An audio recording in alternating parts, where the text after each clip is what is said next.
So hey guys, welcome back to my channel. আশা করি তোমরা ভালো আছো। আমি অনেক ভালো আছি। তো আমি এখন বানাতে যাচ্ছি পাস্তা। অবশ্য মা বানাবে, আমি একটু কেটে বেটে দিচ্ছি। প্রথমে আলু কেটে নিলাম একটু। এটা খুবই সিম্পলই, যেমন আগেরবার চাউমিনটা দিয়েছিলাম সিম্পল, এটাও সিম্পলই। তো আলু কেটে নিচ্ছি। এভাবে কে কে পাস্তা করে খেয়েছো জানিও, ঠিক আছে? তো প্রথমে আলুটা কেটে নিলাম, তারপরে মা আসলো এদিকে। তো মা পাস্তাটা নিয়ে যেতে এসেছিলো, যাতে মা আগে করে সিদ্ধ বসিয়ে দিতে পারে। তারপরে কেটে নিলাম গাজরটা বেশ সরু সরু করে আলু আর গাজরটা কেটে নিলাম। তারপর কেটে নিলাম পেঁয়াজ, আরও গাজর আর আলু কাটাটা জল থেকে তুলে নিলাম।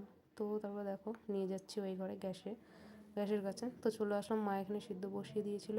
তো আমি একটু নেড়ে দেখলাম, তো হয়নি। তারপরে ফাইনালি হয়ে গেছিলো, মা তুলে দিল।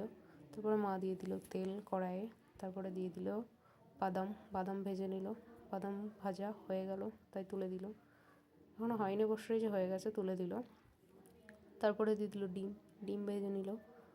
তো তারপরে একটু নুন ছিটিয়ে দিল ডিমের ওপরে। তো ডিমটা প্রায় ভাজা হয়েও গেছে।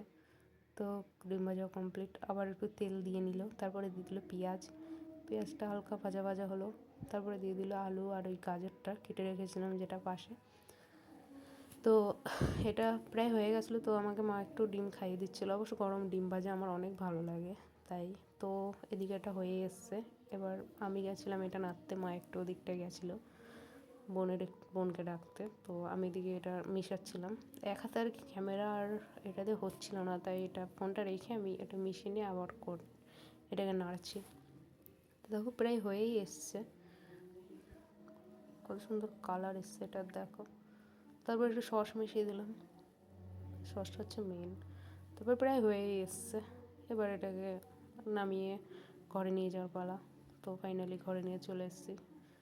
দেখো তোমরা এভাবে কে কে সহজ উপায়ে পাস্তা করে খেয়েছো জানাবে, ঠিক আছে? তো মা এখানে বেড়ে দিয়েছে।